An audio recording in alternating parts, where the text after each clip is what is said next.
Mindset, the new psychology of success, जिसे लिखा है कैरल एस ड्वेक ने।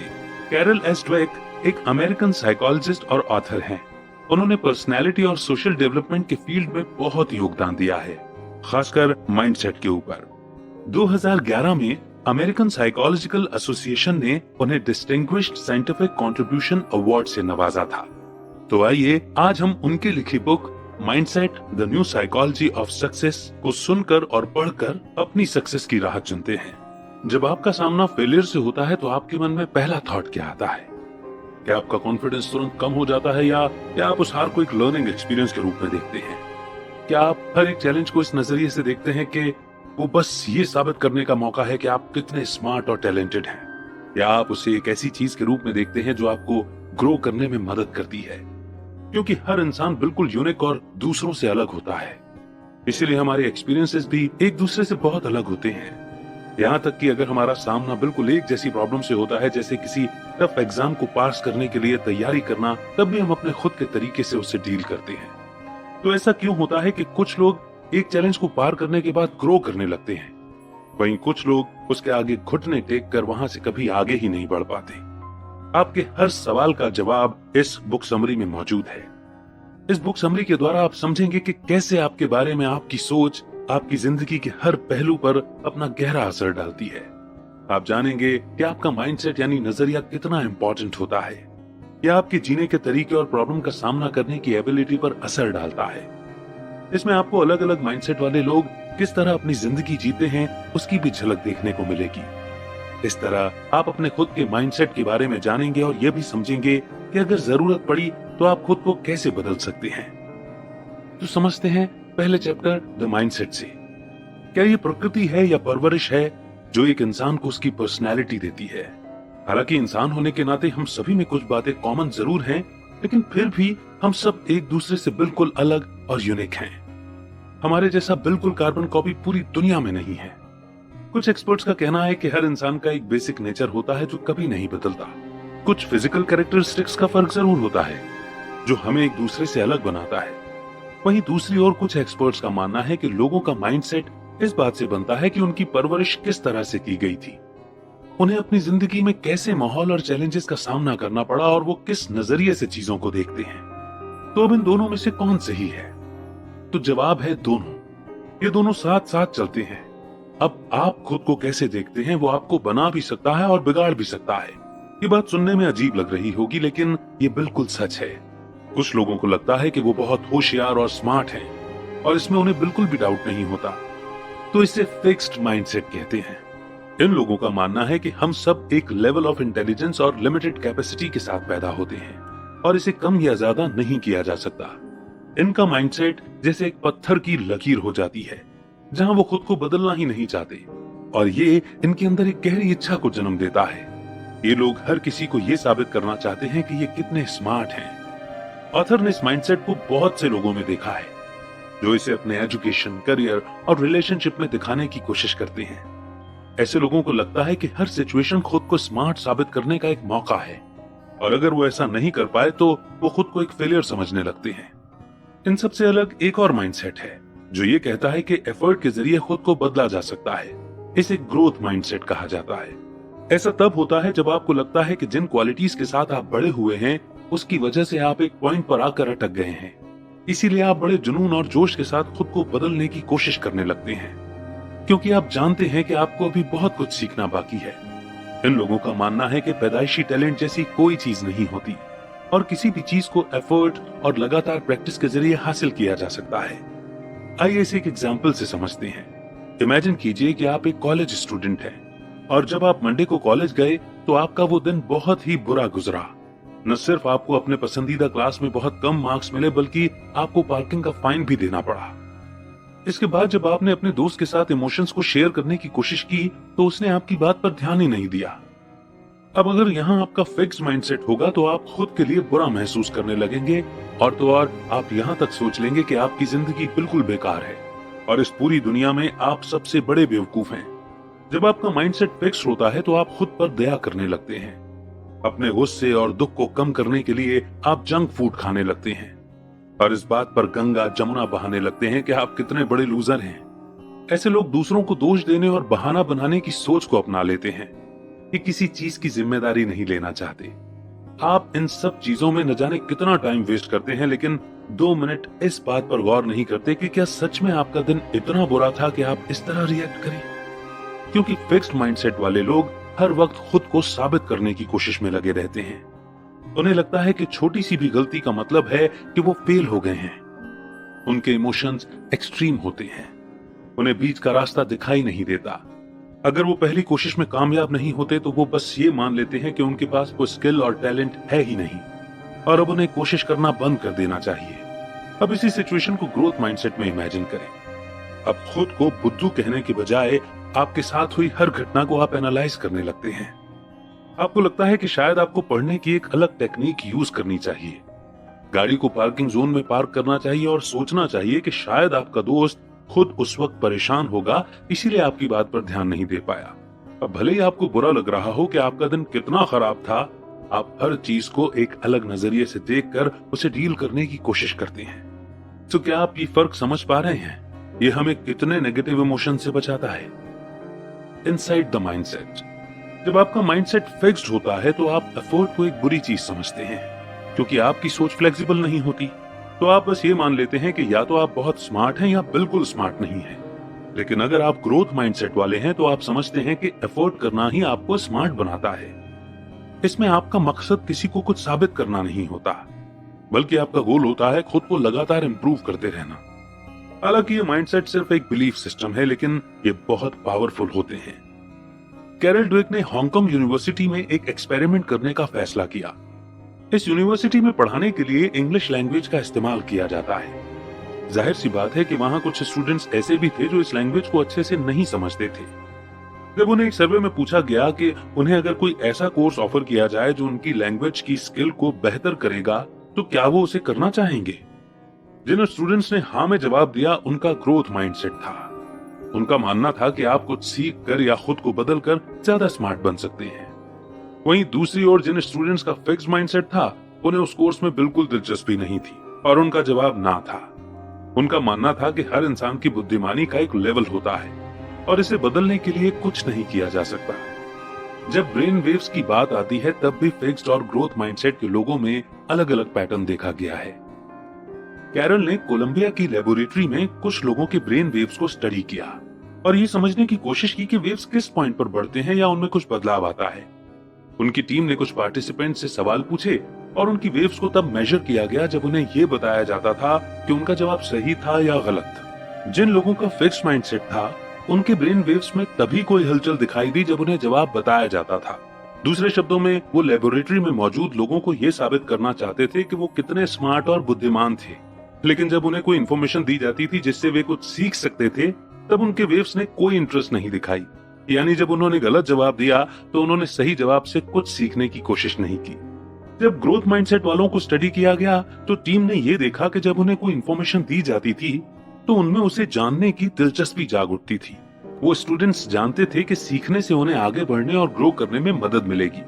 अब क्योंकि फिक्स्ड माइंडसेट वाले चुनौतियों का सामना करने से कतराते हैं, वो हमेशा कंफर्ट जोन में रहना चाहते हैं और अपना कॉन्फिडेंस उन चीजों के जरिए बढ़ाते हैं जिन्हें वो आसानी से और अच्छे से कर सकते हैं। वो खुद को सबसे ऊपर और बेस्ट समझते हैं, क्योंकि उन्हें लगता है कि उनके पास जो नॉलेज और टैलेंट है उसके ऊपर कुछ सीखने की गुंजाइश ही नहीं है और वो सब कुछ पहले से ही जानते हैं।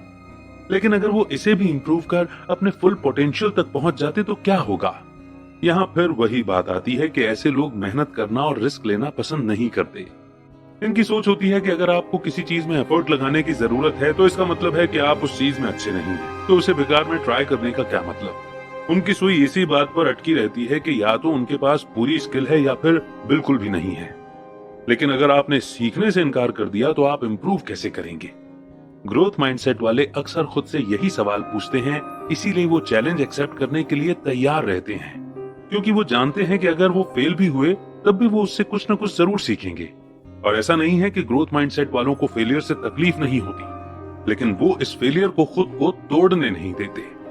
उनका जज्बा होता है कि मैं फेल हुआ तो क्या हुआ, मैं अपनी गलतियों से सीखकर दोबारा इसका सामना कर इसे पार करूंगा। और इस विल पावर को लेकर हम आगे बढ़ते हैं, समझते हैं the truth about ability and accomplishment. अब सवाल आता है कि क्या आपके माइंडसेट का आपके स्कूल की परफॉर्मेंस पर असर पड़ता है? कैरल और उनके साथियों द्वारा की गई एक स्टडी ने साबित किया है कि हाँ, इसका असर होता है। उन्होंने कुछ केमिस्ट्री स्टूडेंट्स की परफॉर्मेंस और उनके माइंडसेट को स्टडी किया। उनका कोर्स ये डिसाइड करने वाला था कि वो प्री मेड करिकुलम में सिलेक्ट होंगे या नहीं। वो स्टूडेंट्स काफी टेंस थे, लेकिन उन्हें कहीं ना कहीं उम्मीद भी थी। जब स्टूडेंट्स क्लास अटेंड करते थे तो रिसर्च करने वालों ने उनके पढ़ने की स्ट्रेटेजी और उनके माइंडसेट को नोट करना शुरू किया। उन्होंने देखा कि ग्रोथ माइंडसेट वाले स्टूडेंट्स को अच्छे मार्क्स मिले थे। जब उन्हें किसी टेस्ट में कम मार्क्स मिलते तो वो ज्यादा मेहनत कर दोबारा टेस्ट के लिए तैयारी करते। वहीं फिक्स माइंडसेट वाले स्टूडेंट्स का अगर एक एग्जाम खराब हो जाता तो बाकी बचे हुए एग्जाम में भी वो अच्छा परफॉर्म नहीं करते थे। फिक्स माइंडसेट वालों के पढ़ने की स्ट्रेटेजी कुछ इस तरह है। वो अपनी किताबें और नोट्स पढ़ते हैं। अगर उन्हें कोई कॉन्सेप्ट समझ नहीं आता तो वो उसे समझने की कोशिश नहीं करते बल्कि उसे रटने लगते हैं। अब अगर उन्हें कम मार्क्स मिलते हैं तो वो ये मान लेते हैं कि उनका डॉक्टर बनने का सपना वहीं खत्म हो गया है। वो इस बात पर अड़े रहते हैं कि उनसे जितना हो सकता था उन्होंने किया और मेहनत करने से कुछ नहीं होता। वहीं ग्रोथ माइंडसेट वाले स्टूडेंट्स ने सिर्फ एग्जाम पास करने के लिए पढ़ाई नहीं की, बल्कि उन्होंने उस कोर्स को समझने की कोशिश की। वो कॉन्सेप्ट को समझते हैं, उसे अंधाधुंध रट्टा नहीं मारते। जब उन्हें कम मार्क्स मिलते तो वो उसे एक मोटिवेशन के रूप में लेकर और मेहनत से पढ़ते थे। यहाँ एक और प्रूफ है कि सही माइंडसेट और सही टीचिंग के जरिए कोई भी एक्स्ट्राऑर्डिनरी परफॉर्मेंस दे सकता है। लॉस एंजल्स में गारफील्ड हाई स्कूल सबसे खराब स्कूल था। वहां के टीचर्स और स्टूडेंट्स दोनों में ही जोश और मोटिवेशन की कमी थी। लेकिन वहां ग्रोथ माइंडसेट वाले दो ऐसे खास टीचर्स थे जिन्होंने सोचा कि वहां के स्टूडेंट्स कॉलेज लेवल का कैलकुलस सीख सकते थे। उन दोनों टीचर्स के नाम थे जेमी एस्केलांते और बेंजामिन जिमेनेज। उन्होंने बच्चों को सिर्फ कैलकुलस पढ़ाया ही नहीं, बल्कि उन्हें मैथ्स में नेशनल चार्ट पर सबसे टॉप पर पहुंचाया भी।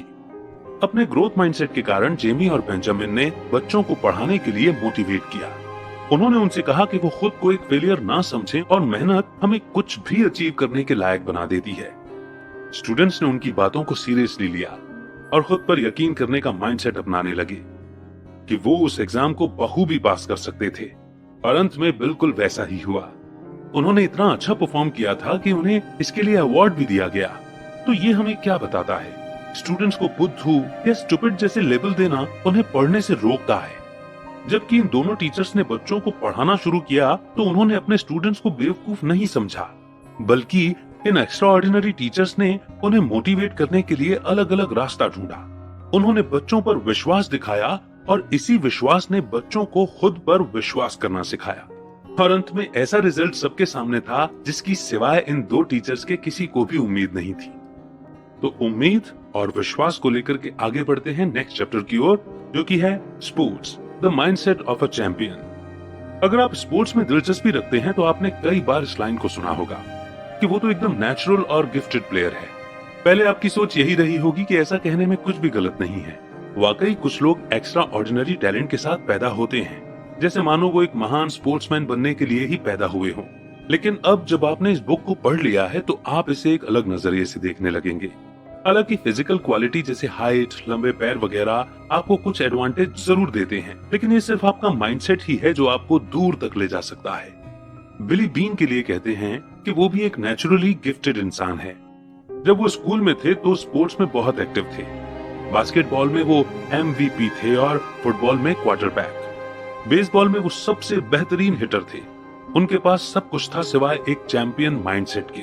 बिली का माइंडसेट इतना रिजिड था कि उन्हें लगता था कि उनका पैदाइशी टैलेंट उन्हें सबसे यूनिक प्लेयर बनाने वाला था। लेकिन जैसे जैसे वो माइनर लीग से मेजर लीग की ओर बढ़ने लगे, वो खुद पर कंट्रोल खोने लगे। जब भी उनसे कोई गलती होती तो उन्हें बहुत गुस्सा आने लगता और वो उस स्ट्रेस को हैंडल नहीं कर पाते थे। वो लोगों पर अपना गुस्सा उतारने लगे थे। वो अपने फिक्स्ड माइंडसेट में इतने उलझ गए कि अपनी प्रॉब्लम को सॉल्व ही नहीं कर पाए। वो भी ये सोचने लगे कि अगर उनसे गलती होती है तो इसका मतलब है कि वो नेचुरली गिफ्टेड नहीं है। उनका मानना था कि एफर्ट और प्रैक्टिस सिर्फ उन लोगों के लिए है जो कभी बेस्ट हो ही नहीं सकते। दुर्भाग्य से यही माइंडसेट उनकी हार और डाउनफॉल का कारण बन गया। बीन एक उम्दा बेसबॉल प्लेयर तो नहीं बन पाए, इसके बजाय वो मेजर लीग में एग्जीक्यूटिव बन गए। इसी काम के दौरान उन्हें एहसास हुआ कि उनमें कितना बड़ा दोष था और वो था उनका फिक्स्ड माइंडसेट। लेनी डिकस्ट्रा जो पहले उनके टीममेट थे, उन्होंने बीन को अपनी गलती का एहसास करवाया। लेनी किसी नेचुरल गिफ्ट के साथ पैदा नहीं हुए थे। बल्कि अगर उनकी तुलना बीन से की जाए तो बीन आसानी से उसे पछाड़ सकते थे। लेकिन बीन ने देखा कि लेनी का माइंडसेट एक चैंपियन जैसा था। उन्होंने कभी भी फेलियर को हार के रूप में नहीं देखा, बल्कि एक मौके की तरह देखा जिससे वो कितना कुछ सीख सकते थे। लेनी अपनी फेलियर को एक सिग्नल की तरह ही देखते थे, जिसका मतलब था कि उन्हें और मेहनत करने की जरूरत थी। तब जाकर बीन को एहसास हुआ कि चाहे आप में कितना भी नेचुरल टैलेंट हो, लेकिन अगर आपका माइंडसेट गलत है तो आप कभी भी एक चैंपियन नहीं बन सकते। एक और जाने माने एथलीट हैं जिनका फिक्स्ड माइंडसेट था। उनका नाम पेड्रो मार्टिनेज था। वो बोस्टन रेड सॉक्स के सबसे कमाल के पिचर थे और बिल्कुल बीन की तरह वो हर बार बस जीतना चाहते थे। मार्टिनेज और उनकी टीम ने न्यूयॉर्क यांकीज को हराने की ठान ली थी। वो बस किसी भी कीमत पर जीतना चाहते थे। बोस्टन रेड सॉक्स ने पिछले 85 सालों से वर्ल्ड सीरीज नहीं जीती थी और उन्हें पक्का यकीन था कि टीम में मार्टिनेज के होने की वजह से वो इस हार के सिलसिले को खत्म कर जरूर जीतेंगे। लेकिन मैच के दौरान मार्टिनेज ने न सिर्फ ये दिखाया कि उनका माइंडसेट एक चैंपियन का बिल्कुल नहीं था, बल्कि ये भी जाहिर कर दिया कि उनमें स्पोर्ट्समैन स्पिरिट ही नहीं थी। जब यांकीज जीत रहे थे तो उन्हें गुस्सा आने लगा। इतना ही नहीं, उन्होंने बैटर को जोर से बॉल मारा, दूसरे प्लेयर को मारने की धमकी दी और यांकीज के 72 साल के कोच डॉन जिमर के साथ बहस भी करने लगे। मार्टिनेज को फेलियर हैंडल करना ही नहीं आता था और सबसे बड़ी बात, उन्होंने अपनी गलतियों से सीखने की कोशिश नहीं की, जिसका नतीजा ये हुआ कि रेड सॉक्स बुरी तरह मैच हार गए। आइए अब हम न्यूयॉर्क यांकीज के बारे में बात करते हैं। कई लोग इस टीम को पसंद नहीं करते थे, लेकिन फिर भी बहुत सारे प्लेयर्स इस बात से सहमत थे कि इस टीम में बहुत अच्छी स्पोर्ट्समैन स्पिरिट थी। जब 9/11 वर्ल्ड ट्रेड सेंटर का वो दर्दनाक हादसा हुआ तो न्यूयॉर्क के लोग शोक में डूबे हुए थे और उन्हें उम्मीद की जरूरत थी। हालांकि न्यूयॉर्क यांकीज पर भी इस हादसे का गहरा असर हुआ, लेकिन उन्होंने अपनी हिम्मत को जुटाया और एक के बाद एक गेम जीतते चले गए। अंत में उन्होंने वर्ल्ड सीरीज में अपनी जगह बनाई, जिसने हर न्यूयॉर्कर के दिल में जोश भर दिया था। इतने बुरे वक्त में भी जब इंसान की हिम्मत पूरी तरह टूट जाती है, यांकीज ने तब भी अपना जज्बा बनाए रखा। वो पूरे जोश और हिम्मत के साथ खेले, उस फाइटिंग स्पिरिट को जिंदा किया और अच्छी परफॉर्मेंस से सबका दिल और सम्मान जीता। इससे पता चलता है कि उनका कैरेक्टर कितना स्ट्रांग है। उनमें अटूट विल पावर और पॉजिटिव माइंडसेट है। और अब समझते हैं कि ये माइंडसेट आता कहां से है। इस चैप्टर के जरिए parents, teachers and coaches, where do mindset come from. ये जानते हुए भी कि हमारे पेरेंट्स, टीचर्स और वेल विशर्स हमारा भला चाहते हैं, कभी कभी उनसे मिलने वाली तारीफ से हमारा दम घुटने लगता है। वो जो कुछ भी कहते हैं उसका आपके माइंडसेट पर असर होता है और वो या तो बेहतर होता जाता है या बदतर होता जाता है। बच्चे बहुत सेंसिटिव होते हैं और उनसे बड़े जो भी कहते हैं वो उनके माइंड और दिल में बैठ जाता है। कई बार वो उसका एक अलग ही मतलब निकाल लेते हैं। जैसे मान लीजिए कि आपने बच्चे से कहा कि तुम तो बहुत इंटेलिजेंट हो, ज्यादा पढ़े बिना भी तुम्हें इतने अच्छे मार्क्स मिले। अब बच्चा इसका मतलब ये निकालता है कि मुझे पढ़ने के लिए ज्यादा मेहनत नहीं करनी चाहिए, क्योंकि मेहनत करने का मतलब है कि मैं इंटेलिजेंट नहीं हूँ। जब आप कहते हैं कि तुम तो चीजों को बड़ी जल्दी समझ जाते हो, तुम तो बहुत स्मार्ट हो, तब एक बच्चा सोचता है कि अगर मैं तुरंत सब कुछ नहीं सीखूंगा तो मुझे स्टूपिड कहा जाएगा। इसीलिए बचपन से ही हमारा फिक्स्ड या ग्रोथ माइंडसेट बनना शुरू हो जाता है। इसीलिए हमें बहुत ध्यान से और सोच समझकर बच्चों की तारीफ या उनसे कुछ कहना चाहिए। अगर आप तारीफ करना ही चाहते हैं तो उस मेहनत और प्रोसेस की करें जिससे उसे सक्सेस मिली है। जैसे अगर आपके बच्चे के अच्छे मार्क्स आए हैं तो ये कहने के बजाय कि तुम बहुत इंटेलिजेंट हो, ये कहें कि तुमने खेलने के बजाय पढ़ने में जो समय दिया है और मेहनत की है, ये उसकी वजह से हुआ है। अगर आप टीचर हैं और किसी स्टूडेंट्स को उसके अच्छे ऐसे के लिए शाबाशी देना चाहते हैं तो उसके काम में लगाए एफर्ट की तारीफ करें। अगर आप लोगों में ग्रोथ के माइंडसेट को बढ़ावा देना चाहते हैं तो आपको उनके मेहनत और एफर्ट की तारीफ करनी चाहिए जो वो अपने काम में लगाते हैं, उनके अचीव किए हुए रिजल्ट की नहीं। अपने शब्दों को बहुत सोच समझ कर कहें, क्योंकि आप सामने वाले को क्या मैसेज भेज रहे हैं वो ज्यादा जरूरी होता है। अपने आप से पूछें कि क्या आपकी बातें किसी को ग्रो करने में मदद कर रही हैं या आपकी बातों से उन्हें ऐसा लगता है कि आप उनकी काबिलियत को जज कर रहे हैं। चाहे आप पेरेंट हो, टीचर हो या एक कोच, एक बच्चा जो अचीव करना चाहता है उसमें एफर्ट लगाने के लिए मोटिवेट करें। उन्हें फेलियर को हार नहीं बल्कि कुछ सीखने के मौके के रूप में देखने के लिए एनकरेज करें। और इस कमाल के चैप्टर को समझने के बाद आगे बढ़ते हैं अगले चैप्टर की ओर, चेंजिंग माइंडसेट्स, अ वर्कशॉप। हालांकि माइंडसेट बचपन से ही डेवलप होना शुरू हो जाता है, आप उसे बदल सकते हैं। अगर आपका माइंडसेट भी फिक्स्ड है तो चिंता न करें, माना कि माइंडसेट बदलना आसान नहीं होता, लेकिन आप अपने सोचने का दायरा बढ़ाकर नई सोच को अपनाकर ऐसा कर सकते हैं। और यकीन मानिए, वो आपके पुराने नजरिए से बहुत बेहतर होगा। साइकेट्रिस्ट एरोन बेक ने जब अपने पेशेंट्स की बातें सुनी, तब उन्हें इस बात का एहसास हुआ उनके पेशेंट्स की प्रॉब्लम जड़ थी उनका बिलीफ सिस्टम, जो उन्होंने अपने बारे में और दूसरों के बारे में बना रखा था। हमारा माइंडसेट हमारे आसपास होने वाली हर चीज को बड़े गौर से नोटिस करता है और यहीं से हमारा माइंडसेट बनना शुरू होता है। कई बार हम बातों का गलत मतलब निकाल लेते हैं, जो हमें चिंतित और उदास महसूस कराता है। कॉग्निटिव थेरेपी इसे सॉल्व करने में मदद करती है। एग्जाम्पल के लिए, अलाना को अपनी क्लास में सबसे कम मार्क्स मिले थे। अब कॉग्निटिव थेरेपी की मदद से वो खुद से ये नहीं कहेगी कि मैं कितनी स्टूपिड हूँ, बल्कि वो उन घटनाओं के बारे में सोचने लगेगी जब उसे अच्छे मार्क्स मिले थे।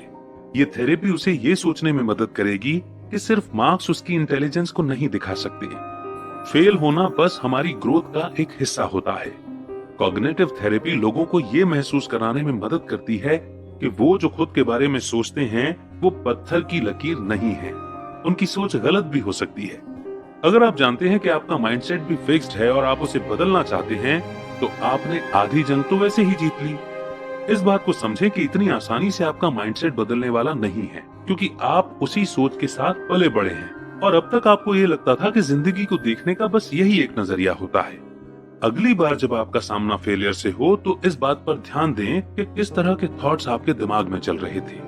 इस बात को याद रखें कि आपने खुद से क्या क्या कहा और उसने आपको कैसा महसूस करवाया। उसके बाद ये देखने की कोशिश करें कि ग्रोथ माइंडसेट वाला इंसान उसे किस नजरिए से देखता। सही मायने में अपनी सोच को बदलने में थोड़ा वक्त तो जरूर लगेगा, लेकिन इस उम्मीद को बनाए रखें कि बहुत जल्द आप खुद को आजाद महसूस करेंगे और बाद में ऑटोमेटिकली बिना एफर्ट लगाए आपकी सोच पॉजिटिव दिशा में जाने लगेगी। तो क्या सोच रहे हैं? ग्रोथ माइंडसेट को अपनाने में अब भी देर नहीं हुई है। हर सुबह बदलाव के लिए एक नया मौका लेकर के आती है। अब भले ही ये समरी आप सुबह को सुन रहे हो या शाम को या दोपहर या रात को, लेकिन बदलने की शुरुआत अभी से हो सकती है। वो कहते हैं ना, अभी नहीं तो कभी नहीं। तो इसी के साथ ये ऑडियो बुक समरी यहीं पर समाप्त होती है, लेकिन माइंडसेट के जरिए कैसे हम सक्सेस को पा सकते हैं ये बड़ी आसानी से हमें समझा जाती है। आपने इस बुक में दो तरह के माइंडसेट के बारे में सीखा, जो है फिक्स्ड माइंडसेट और ग्रोथ माइंडसेट। जब आपका माइंडसेट फिक्स्ड होता है तो आप ये सोचते हैं कि आपके स्किल और टैलेंट को बदला नहीं जा सकता या बेहतर नहीं किया जा सकता। यही कारण है कि आप सिर्फ दो तरह के रिजल्ट के बारे में सोचते हैं कि या तो आपके पास नेचुरल टैलेंट है या फिर बिल्कुल भी टैलेंट नहीं है। आपकी सोच हार या जीत तक ही सीमित रह जाती है और आप ग्रोथ के बारे में सोच ही नहीं पाते। फिक्स्ड माइंडसेट वाले ये मानते हैं कि हम लिमिटेड कैपेसिटी के साथ पैदा होते हैं और सीखना या मेहनत करना फिजूल है। असल में फिक्स्ड माइंडसेट वाले हारने से डरते हैं कि अगर वो फेल हो गए तो उनकी इमेज खराब हो जाएगी और सब उन्हें फेलियर समझेंगे, इसीलिए वो चैलेंज एक्सेप्ट नहीं करना चाहते। जबकि ग्रोथ माइंडसेट हमें ये सिखाता है कि सीखने का कोई अंत नहीं होता। इसमें आप अपनी गलतियों से सीखकर लगातार इंप्रूव करते हैं। फेल होने के बाद भी आप रिस्क लेना बंद नहीं करते और अपना एफर्ट करते रहते हैं और अंत में यही मेहनत आपको लाइफ में बहुत सक्सेसफुल बनाती है। आपने ये भी समझा कि माइंडसेट का आपकी लाइफ पर कितना गहरा असर होता है। जब आप किसी प्रॉब्लम का सामना करते हैं तो फिक्स्ड माइंडसेट आपको ढीठ बना देता है, जो आपको दूसरे रास्ते को देखने ही नहीं देता, जबकि ग्रोथ माइंडसेट आपको एक नया रास्ता दिखाकर उस प्रॉब्लम को सॉल्व करने में और लाइफ में आगे ले जाने में मदद करता है। फिक्स्ड माइंडसेट आपको महसूस कराता है कि हमारा गोल परफेक्ट बनना नहीं है, बल्कि एक ऐसा इंसान बनना है जो हर रोज इम्प्रूव करके खुद को आगे ले जाना चाहता है। फिक्स्ड माइंडसेट आपको महसूस कराता है कि आप में कुछ कमी है, जबकि ग्रोथ माइंडसेट आपको ये महसूस कराता है कि हमारा गोल परफेक्ट बनना नहीं है, बल्कि एक ऐसा इंसान बनना है जो हर रोज इम्प्रूव करके खुद को आगे ले जाना चाहता है। खुद के बारे में अपनी राय को बदलना थोड़ा मुश्किल जरूर है, लेकिन नामुमकिन नहीं। अपने खुद के विचारों को आपको पीछे पकड़कर रखने ना दें और कभी सीखना और कोशिश करना बंद ना करें, क्योंकि जिस दिन आपने ये मान लिया कि आपको सब कुछ आता है पर आपको कुछ सीखने की जरूरत नहीं है, असल में आपकी हार उसी दिन होगी। और अगर कभी फिक्स्ड माइंडसेट रहा भी है तो धीरे धीरे उसे ग्रोथ माइंडसेट की ओर लेकर के जाना। हर रोज ऑडियो बुक समरीज को सुनना, पढ़ना, समझना और उन लर्निंग्स को अपनी लाइफ में इम्प्लीमेंट करना। करेंगे ना? अभी के अभी प्रॉमिस कीजिए, लिख दीजिए कमेंट सेक्शन में। लेकिन हाँ, अगर कोई फिक्स्ड माइंडसेट वाले भी हैं और वो कन्फेशन भी कर रहे हैं, तो उनको हौसला देना है, हिम्मत देनी है, ताकि वो ग्रोथ माइंडसेट को अडॉप्ट कर सके। तो ये बात तो तय है कि आपको ये ऑडियो बुक समरी बहुत पसंद आई है।